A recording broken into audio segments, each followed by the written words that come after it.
అంతర్జాతీయ వేదికల మీదన భారత వైఖరి స్పష్టంగా చెప్తున్నటువంటి జయశంకర్ మొన్ననే మరొకసారి తేల్చి చెప్పారు. చైనాకి అరుణాచల్ ప్రదేశ్ అనేది భారత్లో అంతర్భాగం, అది క్లెయిమ్ చేసుకునే అధికారం ఏమాత్రం చైనాకి లేదు అని చెప్పేసి.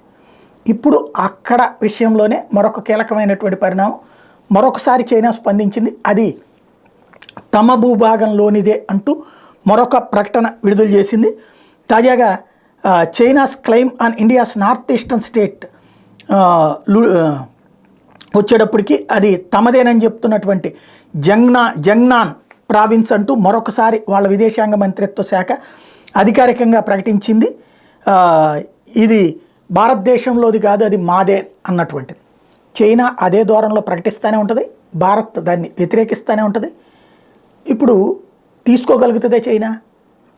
అలా మాట్లాడుతూ ఉంటే భవిష్యత్తులో ఎప్పుడైనా ఆక్రమించుకుంటే అది ఎప్పటి నుంచినో మా అంతర్భాగమే అని చెప్పేటందుకోసం చైనా ఆడేటటువంటి డబుల్ గేమ్, దానికి తెలియందేం కాదు.